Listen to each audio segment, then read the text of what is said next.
Eliana grew up with laughter in her lungs and light in her eyes.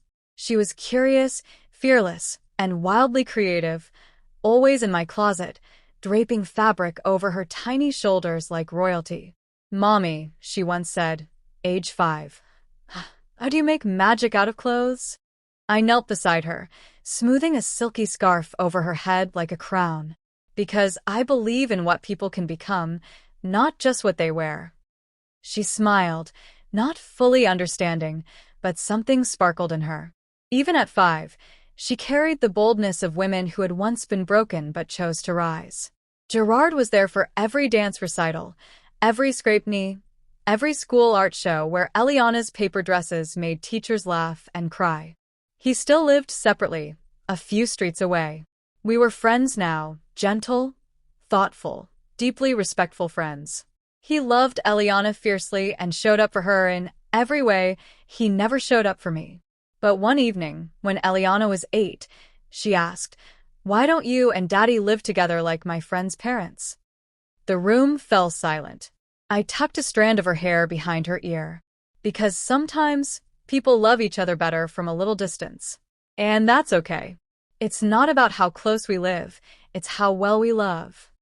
She nodded. "Like how you still make Daddy's favorite soup when he's sick?" Exactly. Years passed.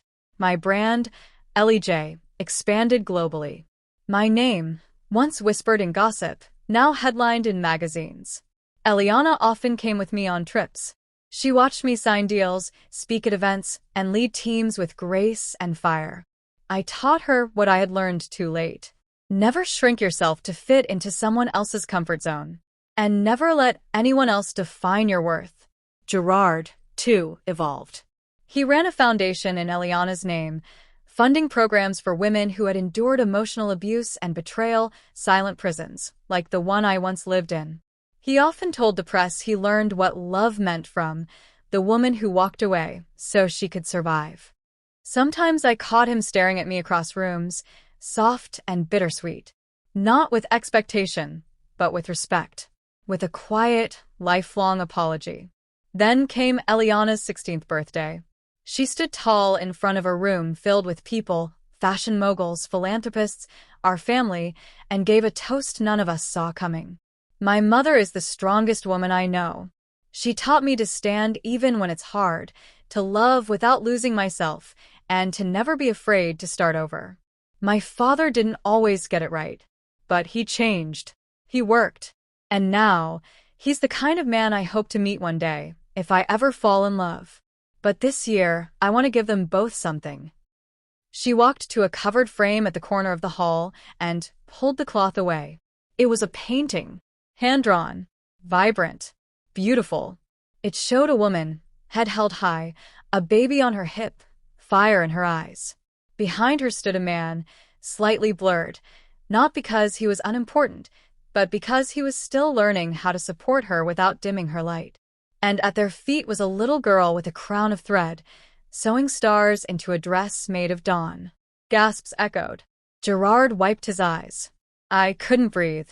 "That woman," Eliana said, voice steady, "is who I want to be." We stood to thunderous applause, but it wasn't the noise that moved me. It was her words, her understanding. She saw the parts of our story no one else ever had. Later that night, as I sat alone in my garden under fairy lights, Gerard walked out with 2 cups of tea, just like old times. He handed me mine. "She's the best of us, isn't she?" "She is." He stared at the stars. "Do you ever think if things had gone differently, we'd be sitting here as husband and wife?" I smiled gently. Maybe. But if they had, we wouldn't have grown. We might have broken beyond repair. He nodded. "So, what do we do now?" I looked toward the house, where Eliana laughed with her friends. "We keep loving her. We keep healing. And we keep choosing peace over pretending." He leaned closer, not to kiss me, but just to be near. "You'll always be the woman who made me better. And you," I said, "will always be the man who learned how to love without holding too tightly." We clinked cups. The wind whispered through the trees like a lullaby, soft and final. The past no longer hurt. The future no longer scared me. Eliana had inherited not just our blood, but our transformation. And as I watched her spin under string lights in a dress she designed herself, I knew she would never be the woman they never saw. Because we became the parents who taught her how to shine.